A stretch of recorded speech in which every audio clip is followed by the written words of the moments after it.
र कष्टको बीचमा पनि काँडाहरू टेक्दै बगरहरूमा दौडिँदा पनि के छ त भन्दा त्यसले सुखानुभूति नै गर्दथ्यो। एउटा महान परिवर्तनको निम्ति लागिरहेका छौँ भन्ने जुन विचार थियो, त्यो विचारले चाहिँ हामीलाई ती सबै दुःख र कष्टबाट अलग गर्यो र हामी लागिरहेछौँ। यसरी जनयुद्धको सुन्दर अनुभूतिहरू हामीले गरेका छौँ। जनयुद्धमा जुन त्याग, बलिदान, वीरता, साहस, शौर्यको जुन प्रदर्शन भयो, त्यो जुन के छ त भने उच्चतम भनौँ न उत्सर्गको जुन भाव त्यसमा प्रदर्शन भयो, त्यो साँच्चै नै उदात्त र भव्य थियो भन्ने मलाई लाग्छ। मान्छेको जीवनमा सबभन्दा प्रिय वस्तु, अनमोल वस्तु, बहुमूल्य वस्तु भनेको आफ्नो जीवन हुन्छ, आफ्नो प्राण हुन्छ।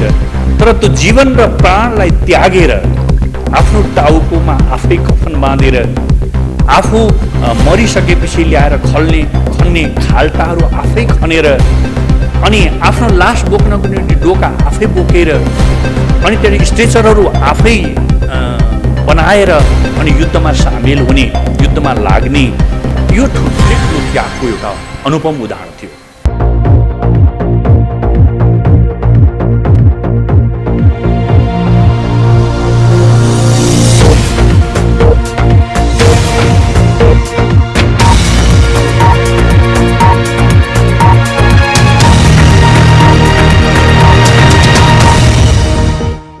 आदरणीय दर्शकबिन नमस्कार।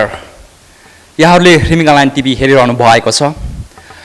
दर्शकबिन, आज हामी अलिकति फरक धारबाट प्रस्तुत हुने कोसिस गरिरहेका छौँ ताकि आजभन्दा झन्डै 16-17 वर्षको त्यो सङ्कट र सकस अनि ती सङ्घर्षका यात्रासँग साक्षात्कार गर्ने कोसिस गरेका छौँ।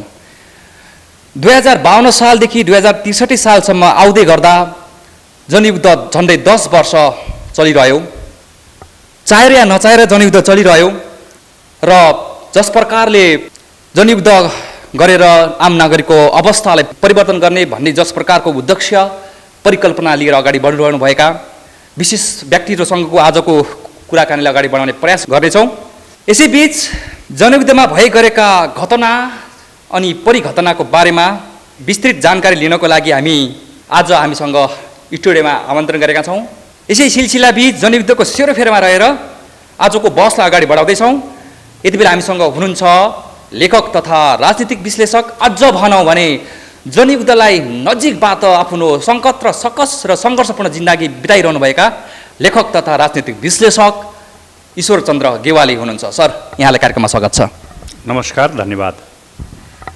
अचेल दिनहरू कसरी बिताइरहनु भएको छ? सामान्य नै छ। अब राजनीतिले एउटा पल्टा खायो।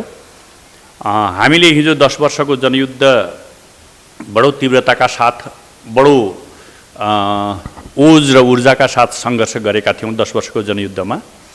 तर त्यो जनयुद्ध एउटा क्रान्ति थियो, मुलुकमा आमूल परिवर्तन गर्ने क्रान्ति थियो।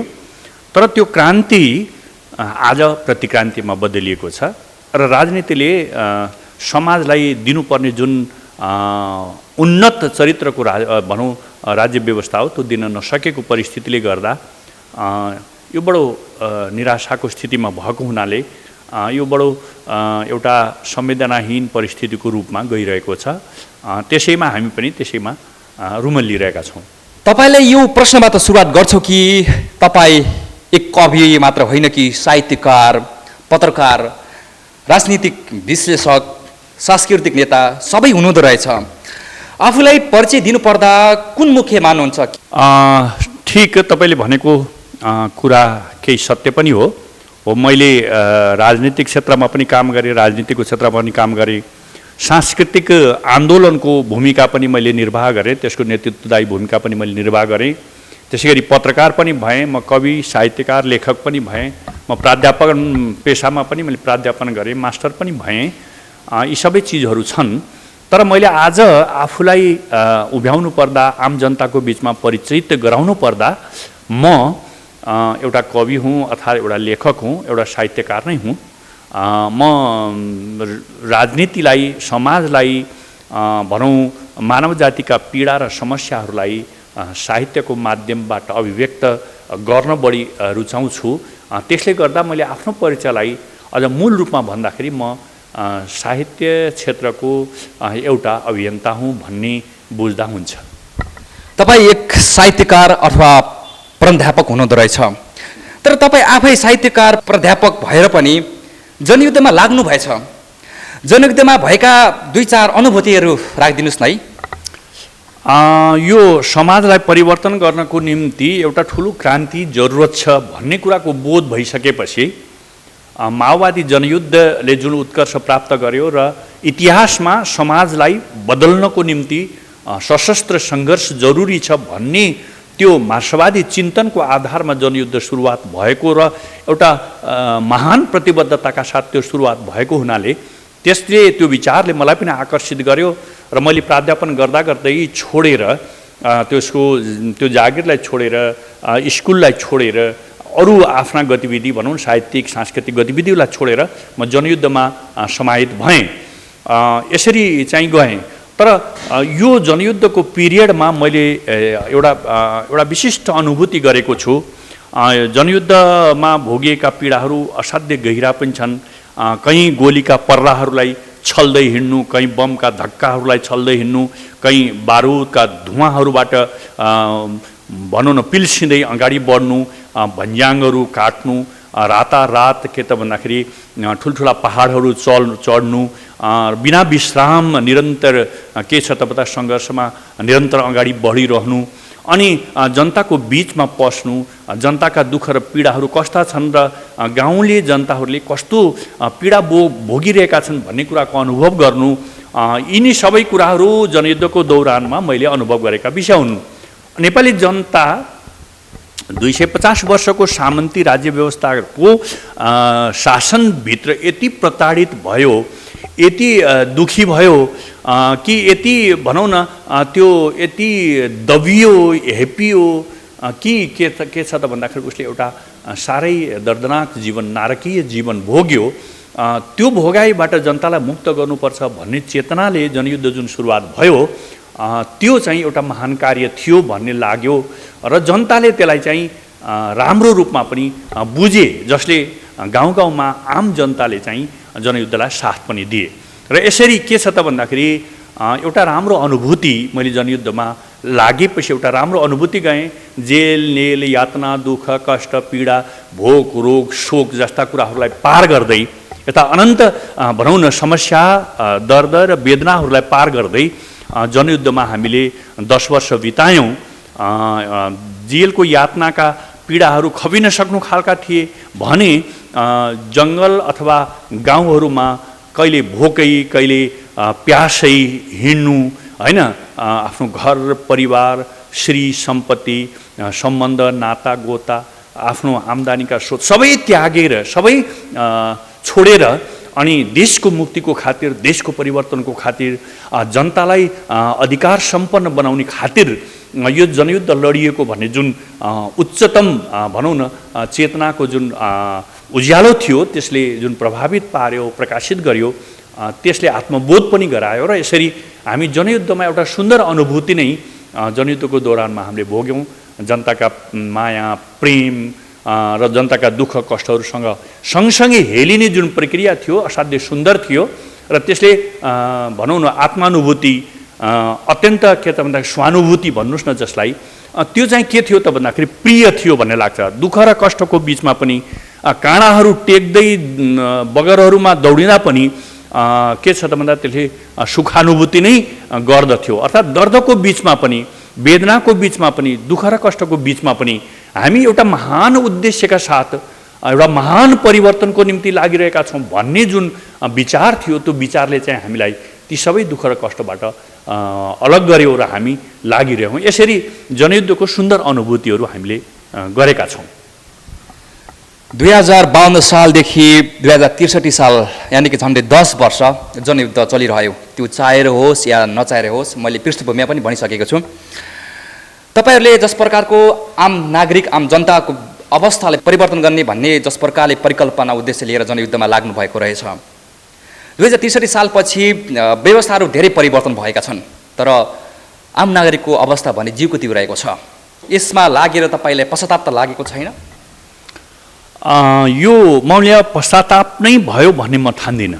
किन भन्दाखेरि जनयुद्धमा जुन त्याग, बलिदान, वीरता, साहस, शौर्यको जुन प्रदर्शन भयो, त्यो जुन के छ त भने उच्चतम भनौँ न उत्सर्गको जुन भाव त्यसमा प्रदर्शन भयो, त्यो साँच्चै नै उदात्त र भव्य थियो भन्ने मलाई लाग्छ। तपाईँलाई थाहा छ मान्छेको जीवनमा सबभन्दा प्रिय वस्तु, अनमोल वस्तु, बहुमूल्य वस्तु भनेको आफ्नो जीवन हुन्छ, आफ्नो प्राण हुन्छ। तर त्यो जीवन र प्राणलाई त्यागेर आफ्नो टाउकोमा आफै कफन बाँधेर आफू मरिसकेपछि ल्याएर खन्ने खाल्टाहरू आफै खनेर अनि आफ्नो लास बोक्नको निम्ति डोका आफै बोकेर अनि त्यहाँ स्ट्रेचरहरू आफै बनाएर अनि युद्धमा सामेल हुने, युद्धमा लाग्ने, यो धेरै ठुलो त्यागको एउटा अनुपम उदाहरण थियो। त्यो साहस, शौर्य र बलिदानको त्यो अपूर्व गाथा थियो भन्ने मलाई लाग्छ। त्यो अपूर्व साहस र शौर्यको गाथा त्यो अप्रतिम थियो मलाई लाग्छ, त्यो अनमोल थियो। किनभने नेपालको 1000 जति वर्षको इतिहासमा राजनीतिक चेतनाले सन्नद्ध भएर राजनीतिक परिवर्तनको निम्ति र जनतालाई तिनका दुःख, पीडा र कष्टहरूबाट मुक्त गर्नको निम्ति र देशलाई के छ त भन्दा स्वाधीनता र स्वतन्त्रताको के छ त भन्दा उन्मुक्त परिवेशमा लैजानको निम्ति जुन उद्देश्य लिएर जनयुद्ध गरिएको थियो, त्यो एउटा महान कार्य थियो। यो 1000 वर्षको इतिहासमा यसरी सचेत ढङ्गले, वैचारिक ढङ्गले, सैद्धान्तिक ढङ्गले, दार्शनिक ढङ्गले गरिएको विद्रोह सम्भवतः यो सबभन्दा ठुलो विद्रोह थियो र यसले धेरै कृतिमानहरू, साहसका, बलिदानका, त्यागका, शौर्यका, हैन, अनि के छ त भन्दाखेरि उत्साह र जागरका अनन्त कृतिमानहरू कायम गर्यो। ठुल्ठुला ब्यारेकहरू कब्जा भए, ठुल्ठुला के छ भन्दा सैन्य क्याम्पहरू ध्वस्त पारिए, ठुल्ठुला प्रहरीका चौकीहरू समाप्त पारिए, हैन, ठुलो लडाइँ लडियो, हैन।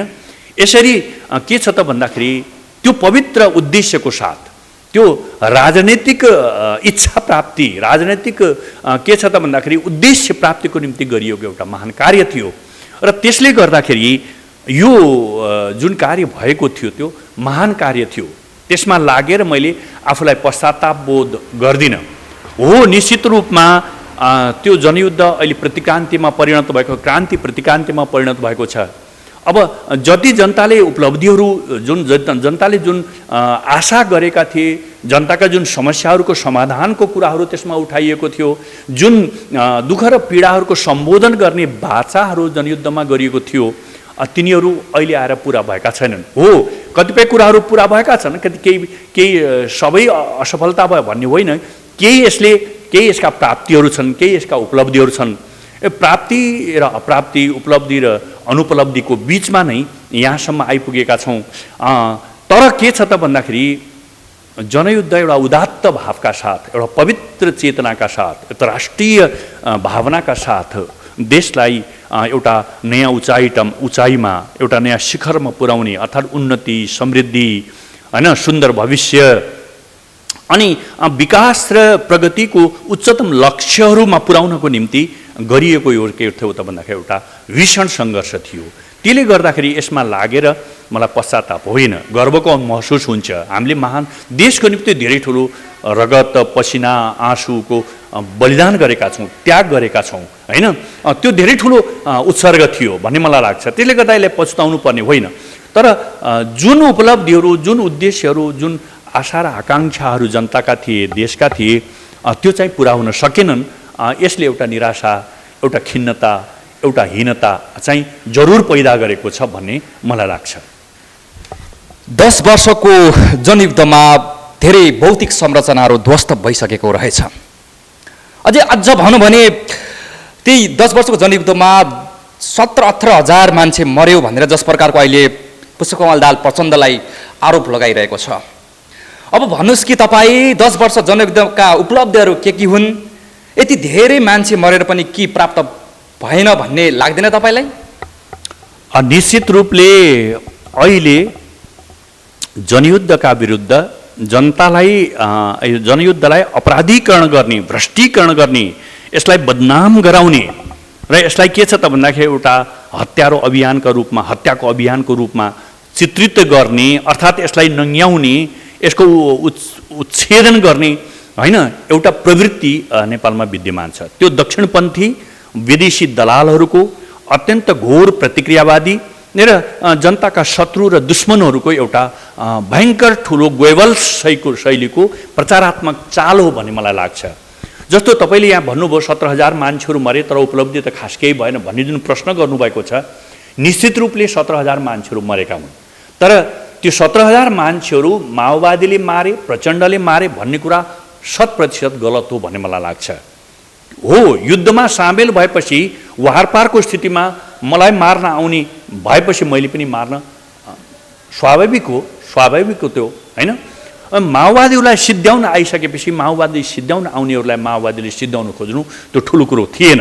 तर प्रश्न के हो त भन्दाखेरि जसरी एउटा अपराधीका रूपमा चित्रण गरेर 17,000 मान्छे मार्यो भनेर जो घोक हाल्ने काम भइरहेको छ यो चाहिँ गलत हो। र यो प्रतिक्रियावादीहरू, CIA का रका एजेन्टहरू, दुश्मनहरू, देशका दुश्मनहरू, देशद्रोहीहरू, यी सबैको एउटा चालबाजी हो भन्ने मलाई लाग्छ। यो देशलाई प्रतिगमन तथा यो देशलाई फेरि पछाडि फर्काउने, इतिहासको 200 वर्ष पछाडि फर्काउने, सामन्ती युगतर्फ फर्काउने अथवा दक्षिणपन्थी प्रतिक्रियावादी चेतनातर्फ, बुर्जुवा चेतनातर्फ फैलाउने यो एउटा तिगडम मात्रै हो भन्ने मलाई लाग्छ।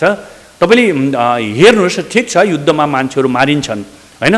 युद्धमा मान्छे मारिनु धेरै अस्वाभाविक पनि मानिन्न, तर त्यो कति न्यायपूर्ण अन्यायपूर्ण भयो भन्ने कुरा मात्रै हो। म भन्छु युद्धमा चाहिँ, जनयुद्धमा हामीले सबै कुरा राम्रो गरेका छौँ त्यस्तो होइन। कतिपय कुराहरू हाम्रा गल्ती भएका छन्, कति कुराहरू हाम्रा कमजोरी रहेका छन्, होइन? कति ठाउँहरूमा मारिया छैनन्, नमारिनु पर्ने मान्छे मारिएका छन् जस्ता कुराहरू पनि भएका छन्। कतिपय मान्छेहरू माओवादीमा पसेर आफ्नो प्रतिशोध, आफ्नो शत्रुलाई, होइन, त्यो आफ्नो पारिवारिक अथवा अरू खाले शत्रुलाई प्रतिशोध लिनको निम्ति माओवादीमा लागेर त्यस्ता हत्या कार्यहरू पनि कतिपय मान्छेहरूले गरेको हामीले देखेका छौँ। त्यो एउटा कुरा हो। तर यिनी साइड पक्षहरू हुन्, एउटी यो फरक पक्ष हो, होइन? मूल रूपमा तपाईँले हेर्नुभयो भने अब 17,000 मान्छेहरू मारिएका छन्, होइन? अब यो 17,000 मान्छेले मारेको भन्ने जुन कुरा छ यसमा म के प्रश्न उठाउँछु त भन्दाखेरि जस्तो दाङको खलिहानमा 12-15 जना थारूहरूले धान के गरिरहेका थिए त भन्दा स्याहारिरहेका थिए। तर त्यहाँ गएर सेनाले, तत्कालीन सेनाले, नेपाली सेनाले अथवा शाही सेनाले, तत्कालीन सेनाले त्यो खलिहानमा तिनीलाई गोलीका पर्राहरूले भुट्यो र त्यहीँ ढालिदियो र खलिहान रक्ताम्य भयो, धान रगतले मुछियो, किसानका रगतले मुछियो। यो एउटा प्रसङ्ग छ।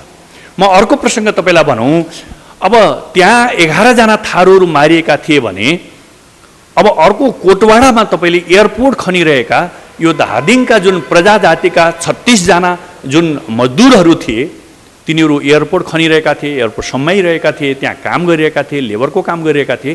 तिनीहरूलाई माओवादी भनेर के छ त भन्दाखेरि बन्दुकले भुटियो र तिनीहरूलाई एयरपोर्टको तिनको रगतले एयरपोर्ट चाहिँ के त लबालब भयो अर्थात् भिज्यो। अब यो अर्को घटनाको रूपमा तपाईँले हेर्न सक्नुहुन्छ। त्यसै गरी अब भारी बोकेका मान्छेहरू मारिए, त्यसै गरी भरियाहरू जुन माओवादीको सामान बोकेर लगेका छन् भन्ने न्युमा सर्वसामान्य भरियाहरू जसले आफ्नो भरियाको जीवन चलाएर आफ्नो भनौँ न जीविका चलाउने गर्दथे अनि तिनीहरूलाई मारियो। त्यस्ता भरियाहरू मारिएका छन्। अब जोगी र सन्तहरू माओवादी प्रचण्ड र बाबुराम जोगी र सन्तको भेषमा गइरहेका छन् भनेर दैलेखमा 2 जना जोगीहरूलाई मारियो। अब लाटाहरूलाई भनौँ न बैराहरूलाई चाहिँ माओवादी कहाँ छन् ती माओवादीलाई बताइदिए भनेर भन्दाखेरि उनीहरू बोल्न नसक्ने सुन्न नसक्ने भएका नाताले नबोले बापत यसले माओवादीलाई लुकाउँदो रहेछ भनेर लाटा र बैराहरूलाई समेत मारिएको छ। यी कयौँ घटनाहरू यस्ता छन्। त्यस्तै गरी तपाईँले देख्न सक्नुहुन्छ जेलमा थुनिएका 49 जना यो जानकारमा छन्, अरू कयौँ नजानेका छन्, कयौँ अहिले पनि हजारौँ जना बेपत्ता छन्। बेपत्ताको स्थिति जस्ताको तस्तै। तर यो जानकारीमा आएको र सार्वजनिक भएको विषयमा 49 जना जेलमा थुनिएका मान्छेहरूलाई शिवपुरीको जङ्गलमा लगेर गोलीले भुटेर त्यहीँ पिल्साएर मारियो। यस्तो पनि भयो। अब त्यसको सँगसँगै बसमा यात्रा गरिरहेका यात्रीहरूलाई थुतेर मारियो।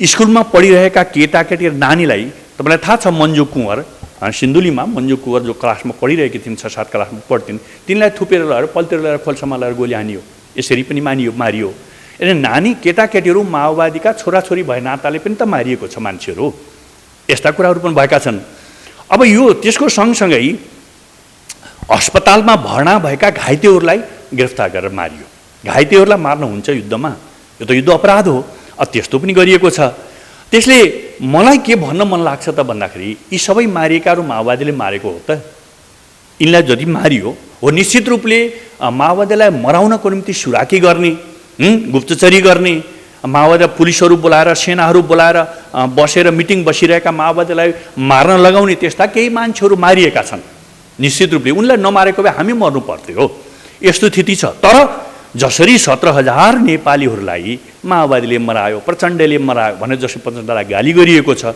यो एकदम गलत हो 17,000 मा कतिजना कसरी कसले मार्यो भन्ने कुरा यी सबै उत्खनन केही कुराहरू मैले केही उदाहरण मात्रै दिएको छु यस्ता हजारौं उदाहरण छन् जो निर्दोष मान्छेहरूलाई गोलीले भुटिएको छ तत्कालीन शाही सेनाले भुटेको छ अब त्यसको बारेमा कुरा उठ्दैन अनि माओवादीले 17,000 मान्छे मार्यो भने कुरा उठाइन्छ त्यसैले मलाई यसमा प्रतिवाद गर्न मन लाग्छ यो होइन माओवादीले निश्चित रूपले दोहोरो के त भन्दाखेरि चाहिँ मोर्चाबन्दी युद्धमा मारिएका छन् तपाईले देख्न सक्नुहुन्छ त्यसरी पनि हामीले सबैलाई कहाँ मारेका छौं तपाईले लडाईँको युद्धमा जब उनीहरू सेना हारेको छ उनीहरूलाई कब्जा गरेका जस्तो पिलीमा 69 जना सेनाहरूलाई कब्जा गरेर लिएर गएको थियो नि त माओवादीले तर मारेन त हैन त्यसले गर्दाखेरि के छ त भन्दाखेरि जुन आरोप लगाइएको छ जुन अपराधीकरण गर्न खोजिएको छ जुन यो युद्धलाई चाहिँ के छ त भन्दाखेरि राजनीति विचार चेतनाबाट अन्यत्र मोडेर हैन यो चाहिँ के छ त मान्छे मार्ने काम थियो अभियान थियो भनि जस्तो गरेर जुन तिगडम गरिएको छ यो सरासर गलत हो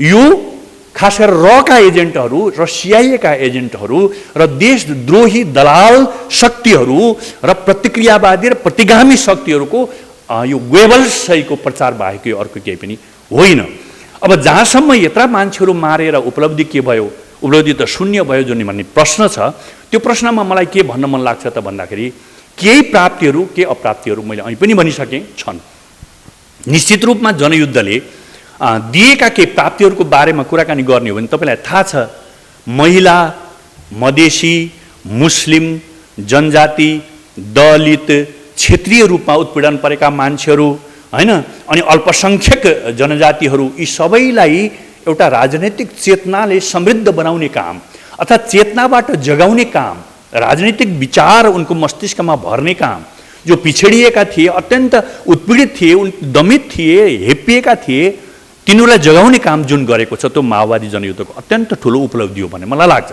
आज तपाईले हेर्न सक्नुहुन्छ गाउँ गाउँमा कुना कन्दरामा सुदूरवर्ती अत्यन्त पिछडिएका गाउँहरूमा पनि जानुस् त्यहाँ जनताले गलत काम गर्नेहरू भ्रष्टाचार गर्नेहरू व्यथिति गर्नेहरू अपराध गर्नेहरूलाई प्रश्न उठाउन थालेका छन् अहिले र त्यो प्रश्नबाट पार लाग्न तिनलाई हम्मे परिस्थिति को जुन सिर्जना जुन चेतनाको सिर्जना भएको छ त्यो जनयुद्धले दिएको प्राप्ति हो भन्ने मलाई लाग्छ त्यसबाहेक अरू पनि जस्तो गणतन्त्रको कुराहरू आएको छ यद्यपि यो गणतन्त्र जनताको पक्षमा छैन सरबारा वर्गको पक्षमा छैन गरिब मजदुरको पक्षमा छैन अहिले संविधान बनेको छ यो संविधान पनि जनताको पक्षमा छैन भन्ने धेरै आवाजहरू उठिरहेका छन् वास्तविक अर्थमा जो जनयुद्ध गरेका थिए जसले यो परिवर्तन ल्याए तिनीहरूको पक्षमा यो संविधानले काम गरेको छैन त्यो सच्चाइ हो सरबारा वर्गको पक्षमा संविधानले कुनै आवाज उठाएन यो सही हो तर म के भन्छु त भन्दाखेरि गणतन्त्र 250 वर्षदेखि देशलाई लुटिरहेको सामन्त वर्ग त समाप्त भयो नि त उसको सत्ता त गयो यद्यपि सामन्ती चरित्र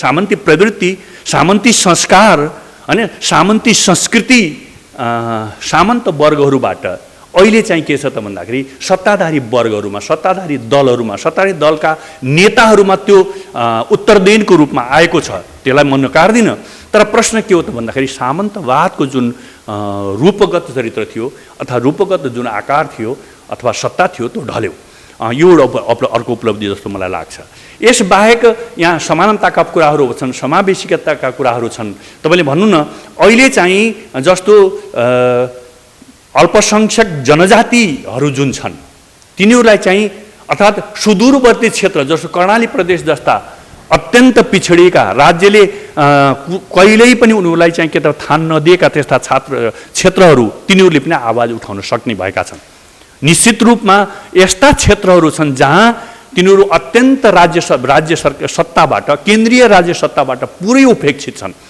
तिनीहरू तिरस्कृत भए, उपेक्षित भए, शोषित पीडित भए, होइन। उनीहरूलाई चाहिँ के गरिएको छ त भन्दाखेरि चाहिँ राज्यको सम्पूर्ण कुराबाट वञ्चित गरिएको छ, वञ्चनामा परेका छन् तिनीहरू। यसरी प्रताडित छन् उनीहरू। शोषण, उत्पीडन, तिरस्कार, अपहेलना, होइन, प्रताडना, उपेक्षा, वञ्चना जस्ता कुराहरूको भारी उनीहरूलाई बोकाइएको छ। र देशको राज्य सत्ता, केन्द्रीकृत राज्य सत्ताले गर्नु नगर्नु घनघोर अपराध ती जनताहरूमाथि, सुदूरवर्ती गाउँका जनताहरूमाथि, अनकन्टार गाउँका जनतामाथि, दुर्गम गाउँका जनतामाथि त्यो अपराध अहिले पनि लादिरहेको छ। त्यसमा कुनै दुई मत छैन। तर त्यो अपराध विरुद्ध आवाज उठाउन सक्ने चेतना चाहिँ जनताले प्राप्त गरेको छ भन्ने मलाई लागेको छ। अब त्यसै गरी यहाँ केही धर्मनिरपेक्षताका कुराहरू छन्, समानुपातिकताका कुराहरू छन्, यिनीहरू केही कामहरू गरेको छ। तर जनयुद्धको उद्देश्य यति मात्रै थिएन। जनयुद्धले धेरै ठुला महान उद्देश्यहरू अगाडि सारेको थियो। उसले सर्वहारा वर्ग, गरिब, मजदुर, किसान, दलित, दमित, उपेक्षित, तिरस्कृत जुन वर्ग छ, जुन गरिब वर्ग छ, त्यो वर्गलाई मुक्ति प्रदान गर्ने र त्यो वर्गको राज्य सत्ता स्थापित गर्ने भन्ने मूल उद्देश्य यसले लिएको थियो। एउटा यो राजनीतिक वर्गीय उद्देश्य। अर्को चाहिँ देशलाई जुन भारतीय विस्तारवादले जसरी हामीलाई जकडिरहेको छ, उत्पीडन गरिरहेको छ, सताइरहेको छ, सीमा सारिरहेको छ, होइन, अनि सीमा स्तम्भहरू चाहिँ गायब पारिरहेको छ, हामीमाथि उत्पीडन उपनिवेश लादिरहेको छ। आर्थिक हिसाबले, राजनैतिक हिसाबले, सबै हिसाबले भारतीय विस्तारवादले जसरी नेपाललाई आफ्नो उपनिवेश कायम गरिरहेको छ र हाम्रा कैयौँ भूमिहरू जो उसले हडपेको छ, जस्तो सुस्ता महेशपुरका कुरा गरौँ, कालापानी लिम्पियाधुराको जुन जमिन छ त्यसका कुरा गरौँ, अथवा देशका करिब करिब 72 ठाउँहरूमा इन्डियाले 1 बिघादेखि लिएर हजारौँ बिघासम्म जुन जमिन कब्जा गरेको छ। तपाईँले महाकाली नदीमा भएको त्यो शारदा नदी, राणाकालमा भएको शारदा बाँधको जुन के छ त भन्दाखेरि सन्धि छ, त्यो सन्धिमा तपाईँले के छ त भन्दाखेरि धन्नै 28,000 भनौँ न 2800-2900 वर्ग हेक्टर जमिन त्योलाई दिएको थियो र त्यसको सट्टा भर्ना नेपाललाई दिने भनेर त्यसमा उल्लेख गरिएको छ। त्यो अहिलेसम्म प्राप्त भएको छैन। यता धेरै कुराहरू भारतीय विस्तारवादले हामीमाथि लादेको छ।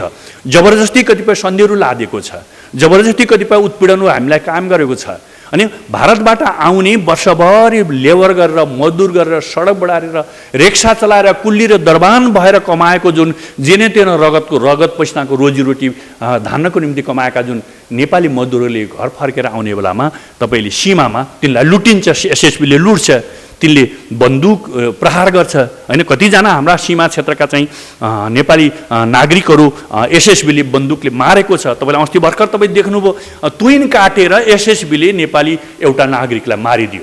कसले बोलेको छ खै? बोल्दैन कोही पनि। तपाईँको सुस्ता महेशपुरबाट हाम्रा इन्डियन सेनाले, इन्डियन एसएसबीले हामीलाई दखल गरिरहेको छ, हाम्रो जमिन कब्जा गरेको छ, हामीलाई हाम्रा चाहिँ के छ अन्न भनौँ न खेतीपाती सबै लुटिरहेको छ, हामीलाई त्यहाँ पस्न दिँदैन भनेर आवाज लिएर जनताहरू, त्यहाँका मुस्लिम समुदाय, यादव समुदाय, अरू समुदायका जनताहरू काठमाडौँमा गएर सिंहदरबार अगाडि धर्ना टेक्छन्, तर यसले सुन्दैन। यस्तो खालको जुन परिस्थिति छ, त राष्ट्रको राष्ट्रियता पनि अत्यन्त विदग्ध छ, अत्यन्त विदलित छ, अत्यन्त पीडित छ। राष्ट्रको राष्ट्रियता अत्यन्त खतरामा छ। यो खतराको स्थिति पनि परिवर्तन भएको छैन। त्यसैले मैले के भनेको त भन्दाखेरि सर्वहारा वर्गको राज्य सत्ता स्थापित गर्ने र देशलाई स्वाधीनता, स्वाभिमान र स्वतन्त्रतामा स्थापित गर्ने र देशलाई आत्मनिर्भर र विकसित र समृद्ध र उन्नत बनाउने जुन चेतना भनौँ जनयुद्धले स्थापित गरेको थियो, त्यो जुन उद्देश्य र माग जनयुद्धले उठाएको थियो, त्यो अहिले पनि पुरा भएका छैन। असमान सन्धि सम्झौताहरू खारेज गर्ने माग उठाएको थियो, खै कुन चाहिँ असमान, एउटा मात्रै असमान सन्धि खारेज गरेको देखाउनु न, कहाँ भयो त? खै के परिवर्तन भयो त? त्यसले राष्ट्रिय स्वाधीनता, स्वाभिमानको प्रश्न, गरिब सर्वहारा वर्गलाई उनलाई अधिकार प्रदान गर्ने र सत्तामा पुर्याउने र निर्णायक ठाउँमा पुर्याउने अर्थात् नीति निर्माणको तहमा पुर्याउने प्रश्न, अथवा सबै क्षेत्रलाई समानुपातिक ढङ्गले विकास गर्ने प्रश्न, महिला, मुस्लिम, मधेसी, तपाईँको के छ त भन्दाखेरि दलित, जनजाति, अल्पसङ्ख्यक पिछडिएका दुर्गम क्षेत्रका मान्छेहरूलाई समान किसिमले राज्यको चाहिँ सम्पत्ति जुन छ समान ढङ्गले वितरण गर्ने र तिनलाई पनि समान किसिमको अधिकार प्रदान गर्ने जुन प्रश्न छ त्यो प्रश्न जस्ताको तस्तै छ। उल्टा देश भ्रष्टाचारको दलदलमा भासिएको छ। तपाईँले देख्नुहुन्छ कर्मचारीले भ्रष्टाचार गर्छ, 2 रुपियाँदेखि 2 अरबसम्म कर्मचारीले र राजनेताहरूले भ्रष्टाचार गर्छन्। तपाईँले देख्नुभयो अस्ति भर्खर एउटा जाबो सेक्युरिटी प्रेस खरिद गर्ने सन्दर्भमा 1.5 अरबको बार्गेनिङ भएका कुराहरू बाहिर आए। कसैले केही गर्यो? गरेन त। यस्ता त के छन् त भन्दाखेरि चाहिँ लाखौँ प्रश्नहरू छन्, लाखौँ के त भन्दाखेरि घटनाहरू छन् अथवा उदाहरणहरू छन् जहाँ भ्रष्टाचारै भ्रष्टाचार छ, होइन? राजस्वता भ्रष्टाचार गर्छ। अब तपाईँको के त सत्ताधारी वर्गले के गर्छ त आफ्ना आछेपाछे ढोके, चम्चे, द्वारे, वरिपरिका आफ्नो वरिपरि घुम्ने गणेशहरू, होइन, गणेश चक्र लाउने मान्छेहरू, अनि चाहिँ छौडाहरू, भतुवाहरू। अनि त्यसैले के छ त भन्दाखेरि जनयुद्धले जे मूल लक्ष्य भनौँ जे मूल लक्ष्य लिएको थियो त्यो प्राप्त भएको छैन। अहिले पनि गरिब जनताहरू दुखी छन्, तिनको पक्षमा कुनै नियम छैनन्, कुनै कानुन छैनन्। अहिले पनि सर्वहारा वर्ग उत्तिकै उत्पीडित छ, तिनीहरूमाथि शोषण, दोहन, उत्पीडन उस्तै छ। अहिले पनि पिछडिएका गरिब अनि दुर्गम क्षेत्रका गाउँघरमा अहिले पनि नयाँ बिहान झुल्केको छैन, होइन? यिनै शोषकहरूले चुसिरहेका छन्। त्यसैले यो देश यत्रो सङ्घर्ष र बलिदानपछि पनि 17,000 नेपाली जनताको बलिदान, यद्यपि त्यो जताततै पक्षाबाट मारेका हुन् त्यो नेपाली थिए, नेपाली आत्मा थिए, नेपाली आमाका सन्तान थिए। त्यसैले तिनी मारिनुमा सबैले हामीलाई पनि दुःख छ। त्यसले त्यो मारिनु हुन्न थियो, आफ्नो ठाउँमा छ। तर राजनीतिले नयाँ कोर्स लिएन भनेपछि लडाइँ युद्ध त हुन्छ, युद्धमा मारिन्छन्, ठिक कुरा हो, त्यसमा हामी संवेदना व्यक्त गर्नै पर्छ। तर प्रश्न के हो त भन्दाखेरि यति धेरै मान्छेहरू मारिएर पनि त्यो गरिब वर्गले के पायो भन्ने प्रश्न अहिले पनि जिउँदो छ। त्यो गरिब वर्गको राज्य सत्ता आयो कि आएन भन्ने प्रश्न जिउँदो छ। अहिले यति गर्दा गर्दै पनि फेरि देशको राज्य व्यवस्थामा तिनै हिजोका शोषक वर्ग, चुसुवा वर्ग, लुटेरा वर्ग, ठग वर्ग, भ्रष्टाचारी, दलाल पुँजीपतिहरू, विदेशीका दलालहरू, बेइमान नीच चरित्रका मान्छेहरूले राजनीतिक सत्ता कब्जा गरे। तिनै मान्छेहरू फेरि पुनर्स्थापित भए र राजनीति जस्ताको तस्तै रह्यो, राज्य व्यवस्था जस्ताको तस्तै रह्यो। राज्य व्यवस्थाले नयाँ युग, नयाँ परिवर्तन, युगान्तकारी परिवर्तन जुन भनिन्छ त्यो दिन सकेन।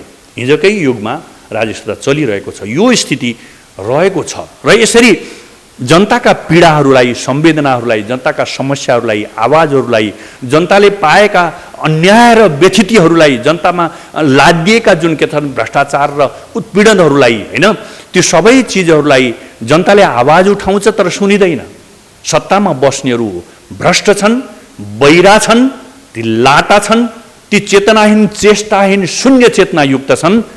आफ्नो पक्षमा उनीहरू बेसरी सचेत छन्, बेसरी दूरत छन्, तर जनताको आवाज सुन्ने प्रश्नमा तिनीहरू मुर्दा जस्तै छन्। त्यसैले मैले भन्ने गर्छु, सिंहदरबारमा मुर्दाहरूले शासन गरिरहेका छन्, लुटेराहरूले शासन गरिरहेका छन्, देशद्रोहीहरूले शासन गरिरहेका छन्, अनि त्यो अन्यायी र अत्याचारीहरूले शासन गरिरहेका छन्। अहिले पनि मुलुकको राज्य व्यवस्था तिनै ठग, लुटेरा, भ्रष्टाचारी, अत्याचारी, अन्यायी, दुष्ट, दुश्मनहरूले, धूर्त र बेइमानहरूले अहिले पनि देशको राज्य सत्ता चलाइरहेको स्थिति भएको हुनाले जनताले खास तात्विक परिवर्तन प्राप्त गर्न सकेन। यद्यपि जनयुद्धले केही परिवर्तनहरू त ल्यायो, होइन, तर वास्तविक परिवर्तन जुन जनयुद्धले चाहेको थियो त्यो आउन सकेन भन्ने कुरा मलाई लाग्छ।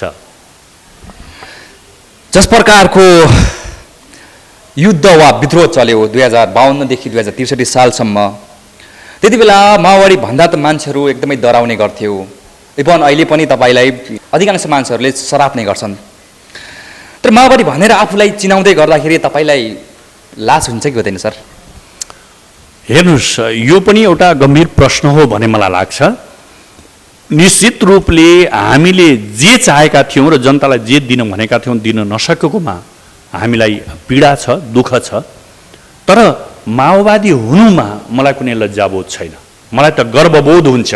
किनभने मैले आफ्नो सम्पूर्ण चिज त्यागेर यहाँसम्म कि आफ्नो जीवनलाई पनि समर्पित गरेर त्याग्नको लागि मन्जुर गरेर, होइन, तर मृत्युपत्रमा हस्ताक्षर मैले अघि पनि भनिसकेँ, टाउकामा कफन बाँधेर आफ्नो लास बोक्नलाई आफै स्ट्रेचर बोकेर, आफै डोको बोकेर, आफूलाई लास पुर्नको निम्ति आफै खाल्टो खनेर अनि म के अरे मर्नको निम्ति तयार छु भनेर मृत्युपत्रमा हस्ताक्षर गरेर हामी त्यसमा लागेका थियौँ।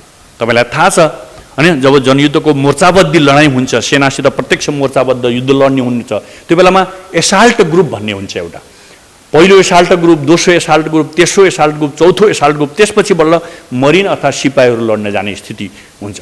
त्यो पहिलो एसाल्ट ग्रुप मर्छ, दोस्रो एसाल्ट ग्रुप, त्यसपछि तेस्रो, दोस्रो पनि मर्छ, तेस्रो, यसरी बल्ल चाहिँ दुश्मनको भनौँ न ब्यारी कब्जा गर्न सकिन्छ भनेर पहिलो एसाल्ट ग्रुपले आफ्नो मृत्युपत्रमा आफै हस्ताक्षर गरेर जाने स्थिति हुन्छ। यसरी के छ त भन्दाखेरि उत्सर्ग गरिएको, बलिदान गरिएको यो इतिहास हो। त्यत्तिकै यो भएको होइन। त महान उद्देश्य, पवित्र उद्देश्य, देशको मुक्तिको खातिर, जनताको मुक्तिको खातिर लडिएको यो महान युद्ध थियो। यसलाई कसैले अपमानित गर्न खोज्छ, कसैले अपराधीकरण गर्न खोज्छ, कसैले भ्रष्टीकरण गर्न खोज्छ भने त्यो CIA को दलाल हो, त्यो रको दलाल हो, त्यो पक्षगामी प्रतिक्रियावादी मान्छे हो, त्यो के छ त प्रतिगमनकारी शक्ति हो भन्ने कुरा बुझ्नुपर्छ। यसरी म भन्न चाहन्छु। र यसरी केले त भन्दाखेरि जनयुद्धमा लागेकोमा कुनै मलाई पश्चाताप बोध छैन, कुनै मलाई के छ त लज्जाबोध हुँदैन। म त गर्वका साथ हामीले महान कार्य गरेका हौँ भन्ने कुरालाई गर्वका साथ भन्न सक्छु। जस प्रकारले 2063 सालदेखि यता व्यवस्थाहरू परिवर्तन हुँदै आइरहेको छ, 10 वर्षको जनयुद्धमा भइ गरेका ती खाल्टाखुल्टीहरू, त्यसका सङ्कट, सङ्घर्ष र त्यसका प्रयासहरू भइरह्यो। तर 2063देखि लिएर अहिलेसम्म आइरहँदा जस प्रकारले विद्रोह गर्नुभयो, जनयुद्ध गर्नुभयो, अहिलेको जस प्रकारको राजनीतिलाई कसरी हेरिरहनु भएको छ? यस्तो राजनीतिले देशमा, अरू देशमा जस्तै परिवर्तन, विकास, समृद्धि, उन्नति अनि प्रगतिहरू होला त सर? निश्चित रूपले यो व्यवस्था र यो व्यवस्था चलाइरहेका दलका नेताहरूले यसै गरी राज गरे भने यो देशमा कुनै परिवर्तन हुँदैन। यो देशको न विकास हुन्छ, न प्रगति हुन्छ, न उन्नति हुन्छ, न समृद्धि हुन्छ, न जनताले शोषण र उत्पीडनबाट मुक्ति पाउँछन्, न अन्याय बदल्छ। तपाईँ देख्नु न, अहिले भर्खरकै कुरा गर्नु न, एउटा सर्वोच्च अदालतले 2 जना मन्त्री घुस खाएर, 2 जना मन्त्रीको पद घुस खाएर फैसला गर्यो हो। जनताले न्याय पाउने कहाँ? कस्तो स्थिति छ हेर्नुहोस् त। अनि राज्यको जुन चरित्र छ त्यो यति खतम छ, त्यो शोषकहरूको, लुटेरा वर्गहरूको, होइन, उत्पीडकहरूको, तानाशाहहरूको, देशद्रोहीहरूको सत्ताको रूपमा काम गरिरहेको छ। यसले कहाँ गतिलो गरेको छ भन्नुहोस् त? देशको हितमा एउटा मात्रै निर्णय गरेको छ। तपाईँले देख्नुभयो नि त, 72% अभिमत ल्याएर 2/3 सरकार बनाएर एक लौटी 3-4 वर्षसम्म राज्यले भनौँ न सरकार चलाए, एउटा सिनको भाँच्न सके। उल्लेखनीय एउटा मात्रै फ्याक्ट्री खोल्यो, उल्लेखनीय एउटा मात्रै राष्ट्रिय योजना बनायो, लागू गर्यो, उल्लेखनीय एउटा मात्रै देशलाई अग्रगामी, होइन, अन्तर्राष्ट्रिय रूपमा चिनाउने एउटा मात्रै काम गर्यो, गरेन त। त्यसैले यही राज्य व्यवस्था र यिनै हालिमुहाली गरिरहेका जुन पतित राजनेताहरू छन्, घृणित राजनेता, यसरी सबैलाई भन्न त मिल्दैन, तर अधिकांश मान्छेहरू, ठुल्ठुला मान्छेहरू सबै नीच भइसकेका छन्, पतित भइसकेका। यिनलाई देश र जनताप्रति कुनै चासो छैन, कुनै सरोकार छैन। वरिपरिका आछे पाछे चाटुकार, मैले भनि नै अनिसँगै द्वारे ढोके, होइन, अनि गणेश परिक्रमा गर्नेहरू हो, यस्ता मान्छेहरूसँग यिनको बेसरी चासो छ। बाँकी सिङ्गो देश, बाँकी सिङ्गो जनता, बाँकी सिङ्गो के त भन्दाखेरि भनौँ न जनसङ्ख्या अत्यन्त प्रताडित छ, अत्यन्त दुखी छ। किसान दुखी छ, मजदुर दुखी छ, सबै दुखी छन्। तर व्यवसायहरू दुखी छन्, सानसाना घरेलु उद्योग चलाउने मान्छेहरू दुखी छन्। राष्ट्रिय पुँजीपतिको समाप्त भएर गएका छन्, सबै उद्योगहरू बन्द गरिएका छन्, सबै उद्योगहरू समाप्त पारिएका छन्। देशको आफ्नो भनौँ न उत्पादन भन्ने एउटा चिज पनि छैन। यस्तो स्थितिमा जो देशलाई पुर्याइएको छ, अनि यिनी मान्छेहरूले देशलाई बनाउँछन् भनेर तपाईँ सपना देख्नुभयो भने यो आकाशको फल आँखातरी मर भन्दा अरू के हुन सक्छ? त्यसले यो पङ्क्तिबाट देश बन्दैन र यो व्यवस्थाबाट पनि देश बन्दैन। संसारबाट असफल भइसकेको व्यवस्था, संसदीय व्यवस्था, यो लाठे व्यवस्था, पैसाले चुनाव लड्ने व्यवस्था, पैसाले सत्ता प्राप्त गर्ने व्यवस्थाले अनि देशलाई बनाउँछ? देशले कहीँ पाउँछ? त्यसैले त यो सबै भ्रष्टाचार, न्यायालय भ्रष्टाचारमा छ, नेता भ्रष्टाचारमा छ, कर्मचारी भ्रष्टाचारमा छ, पुलिस भ्रष्टाचारमा छ, सेना भ्रष्टाचारमा छ। को छैन भ्रष्टाचार नगर्ने भन्नुहोस् त? 2 रुपियाँदेखि 2 अरबसम्म भ्रष्टाचार हुन्छ देशमा। यसले देशलाई विकास गर्छ, उन्नति हुन्छ, समृद्धि हुन्छ भनेर कल्पना गर्न म त गर्दिनँ र यो सम्भव पनि छैन भन्ने लाग्छ। त्यसैले व्यवस्था बदलिनुपर्छ। अर्को व्यवस्था, योभन्दा उन्नत व्यवस्था देशले चाहेको छ र त्योभन्दा उन्नत व्यवस्था ल्याउनको निम्ति देशका सम्पूर्ण युवा पङ्क्तिहरू अब जागृत हुनुपर्छ। विदेशमा पलायन भएर 80 लाख युवाहरू विदेश पलायन भइरहेका छन् बाबा। यहाँ कोही रोजगारी छैन, यहाँ कोही रोजीरोटी छैन, यहाँ कोही जीविका छैन, यहाँको कुनै काम छैन, यहाँ कुनै न्याय छैन, यहाँ कुनै निसाब छैन।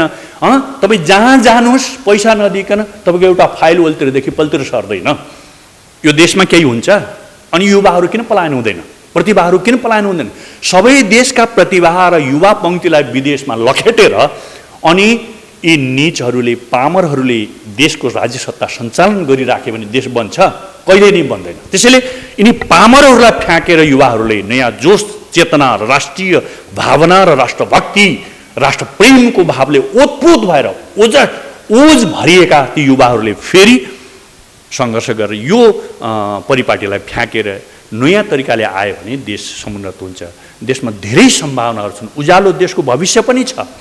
त्यसैले त्यो गर्न जरुरी छ भन्नु मलाई लाग्छ। तपाईँले व्यवस्था बदल्नुपर्छ भन्ने जस प्रकारको आफ्नो भ्यू राख्नुभयो, तपाईँलाई लाग्दैन कि नेता खराब हो कि व्यवस्था खराब हो कि राज्य संयन्त्र नै खराब हो कि नियम कानुनी खराबी हो जस्तो लाग्दैन तपाईँलाई? जस प्रकारले तपाईँले व्यवस्था बदल्नुपर्छ भन्नुभयो, यसमा के छ तपाईँको विचारमा? निश्चित रूपले तपाईँले भनेको जे हो, यी सबै खराब छन्। यहाँको नियम कानुन पनि खराब छ, यहाँका नेता पनि खराब छन्, यहाँको पद्धति पनि खराब छ, राज्य व्यवस्था पनि खराब छ, सरकार पनि खराब छ, कर्मचारी पनि खराब छन्, सबै खराब छन्। यहाँ संविधान पनि खराब, सबै खराब छन्। खराबहरूले चलाएको हुनाले देशमा यो दुर्गति आएको। खै राष्ट्रिय चिन्तन, खै देशप्रतिको माया, खै सिङ्गो राष्ट्रलाई बनाउँछु भन्ने आफ्ना भरौटेहरूलाई बनाउन बाहेक देशलाई कसले बनायो? कुन चाहिँ नेताले बनायो? एउटा मात्रै देखाउनुहोस् त मलाई। आफ्ना भरौटीकै वरिपरि आछे पाछे भने मैले द्वारे र ढोकेहरूलाई बनाउनु बाहेक, भातेहरूलाई बनाउनु बाहेक सिङ्गो देशको बारेमा राष्ट्रिय चिन्तन राख्ने कुन चाहिँ नेता आयो? खै। त्यसैले यो हुन्न। यी सबै खराब छन्। यी सबैलाई फेरेर नयाँ युग ल्याउनुपर्छ, नयाँ परिवर्तन ल्याउनुपर्छ। त्यो सब युवा पङ्क्तिले गर्नुपर्छ। अब यी बुढा पुराना होइन, यो लुला लङ्गडाहरू, यो काना बैराहरू, यो अन्धा र के छ त कि के अरे भनौँ न लुटको निम्ति होइन बुवासाहरू होइन, यो हुँडारहरूले देश चलाएर चल्दैन। नयाँ युवाहरू जो राष्ट्रिय र पवित्र भावका साथ देशभक्तिको भावनाले अगाडि आए र तिनीहरू तानाशाह नै भयो भने पनि देशप्रेम, देशभक्ति र जनताको पक्षमा तानाशाह भयो भने पनि राम्रै हुन्छ भन्ने मलाई लाग्छ। तपाईँले भन्दै गर्दाखेरि अबको यो स्थितिमा जनता या देशको भविष्य अब कस्तो होला या कसरी बन्ला त? अब यो अहिलेको यो परिपाटी र अहिलेको यो परिवेश र अहिलेको यो राज्य व्यवस्थाको जुन स्थिति छ र यो यहाँ सरकार चलाउने मान्छेहरू छन्, अब यिनीहरूबाट त केही पनि हुँदैन भन्ने लाग्छ मलाई। यो मैले निराशाको कुरा गरेको होइन। उनीहरूले गरेका प्रवृत्तिहरू हामीले 13 वर्ष बिताइसक्यौँ बाबा, 63 देखि लिएर 78 सम्म 15 वर्ष बिताइसक्यौँ। यो 15 वर्षको बिचमा त देशले काया पलट गर्नु पर्थ्यो। देशमा ठुल्ठुला उद्योगहरू खुल्नु पर्थ्यो, ठुल्ठुला युवाहरूलाई चाहिँ के छ त भन्दाखेरि धेरै धेरै रोजगारहरूको सृजना हुनु पर्थ्यो, देश आत्मनिर्भरताको बाटोमा हिँड्नु पर्थ्यो, राष्ट्रिय पुँजीपतिहरूले विकास गर्नु पर्थ्यो, तिम्रो संरक्षण गर्नु पर्थ्यो, राष्ट्रिय उत्पादनहरूलाई विदेशी उत्पादनहरूले जसरी उत्पीडन गरिरहेका छन् त्यसलाई नियन्त्रित गर्नु पर्थ्यो। त्यो त केही पनि भएन होइन। त्यसैले यिनीहरूबाट त केही पनि हुँदैन। तर देशको भविष्य उज्यालो छ, देशलाई परिवर्तन गर्न सकिन्छ। दुनियाँ परिवर्तन हुन्छ बाबा। त्यो सबभन्दा पिछडिएको सिङ्गापुर 10 वर्षमा सिङ्गापुर बन्न सक्छ होइन। हाम्रो जस्तै राष्ट्रिय भनौँ न भौगोलिक परिस्थिति भएको र एकदम विकट पहाडी भूभाग भएको स्विजरल्यान्ड हुनसक्छ। हाम्रो देश किन हुन सक्दैन? यहाँ अनेक खानीहरू छन्, जडीबुटीहरू छन्, यत्रा नदीनालाहरू, सेतो सुनको सुन बगिरहेको छ, तिनको उपयोग खै? त्यो पर्यटन होइन संसारको सबभन्दा सुन्दर देशको रूपमा मानिन्छ हाम्रो देश। पर्यटनको निम्ति तपाईँले भर्खरै एउटा प्रतिवेदन पारित भयो, नेपाल दोस्रो सुन्दर देशमा गनिन्छ। यहाँ पर्यटनको निम्ति सबभन्दा सुन्दर देशको रूपमा मानिन्छ। यसलाई यसरी विकास गरौँ। कृषिको गति हेर्नुहोस्, किसानहरू सधैँ मरिरहेका छन् बिचरा, लगानी पनि उठ्दैन उनको, त्यसलाई हेरिदिने कोही छैन। उत्पादन गरेको चाहिँ बेचिदिने कोही छैन, बेचेको उखुको पैसा दिने कोही छैन। किसानले उत्पादन गरेको उखु लिएर खान्छ, शोषकले खान्छ, यो राज्य सत्ताले, तर किसानलाई पैसा दिँदैन बाबा। यसरी जनताको रगत र पसिना चुसेर देश बन्छ। त्यसैले यो सबै चिजलाई त फ्याँक्नु पर्यो नि, फ्याँक्नु पर्यो बाबा। त्यसले किसानलाई उठाउने, सबैलाई उठाउने स्थिति गर्यो भने देशको महान, यो हाम्रो देश त महान देश हो, संसारको सबभन्दा सुन्दर देश हो बाबा। यसलाई सुन्दर बनाउनको निम्ति त्यस्तो परिपाटी चाहिन्छ, त्यस्ता युवा पङ्क्तिहरू अगाडि आउनुपर्छ। बुढाखाडालाई फ्याँकिदिनुपर्छ। यो मर्न नसकेका बुढाखाडालाई फ्याँकेर रोगको भत्ता खाने कि बिरामीको भत्ता खाने यी बुढाखुडालाई देश चलाएर चल्छ। यिनलाई फालेर युवा पङ्क्तिहरू, ओजस्वी पङ्क्तिहरू, तेजिला पङ्क्तिहरू, साहसी पङ्क्तिहरू, एउटा योजना र दृष्टिकोण भएका, भ्यू भएका ती युवा पङ्क्तिहरू आयो भने देशको भविष्य अत्यन्त सुन्दर छ। यो देश महान बन्न सक्छ, सुन्दर बन्न सक्छ, समृद्ध बन्न सक्छ, यसले भयङ्कर ठुलो उन्नति पनि गर्न सक्छ भन्ने मलाई लाग्छ। देशको भविष्य यसरी बदल्न सकिन्छ। हामी कार्यक्रमको अन्त्यतिर आइपुगेका छौँ। अन्तिममा संक्षिप्त रूपमा जनतालाई के भन्न चाहनुहुन्छ? म त के भन्छु भन्दाखेरि अब यो परिपाटीले देशको हित गर्दैन। न राष्ट्रिय स्वतन्त्रतालाई जोगाउन सक्छ, न स्वाभिमानलाई जोगाउन सक्छ, न विदेशीको हस्तक्षेपलाई जोगाउन सक्छ। यहाँ सबै लम्पसार पर्ने नेताहरू छन्, यिनले देशलाई केही पनि गर्दैनन्। त्यसले गर्दाखेरि राष्ट्रिय स्वाभिमानी चिन्तन जनताले लिनु पर्यो। राष्ट्रिय सिङ्गो राष्ट्रलाई सोच्ने त्यो विशाल हृदय भएका हिरोहरू अगाडि आउनु पर्यो। युवाहरूले देशलाई हाँक्नु पर्यो र देशलाई बदल्नु पर्यो। अनि त्यो चेतना, त्यो विचार अगाडि आउनु पर्यो र गरिब मजदुर किसानहरूको देश, तिनको राज्य सत्ता स्थापित गर्ने देशको रूपमा यसलाई बदल्नुपर्छ भन्ने म भन्न चाहन्छु। आफ्नो अमूल्य समय हामीलाई दिलाइदिनु भयो, यहाँलाई धेरै धेरै धन्यवाद छ सर। धन्यवाद यहाँलाई पनि।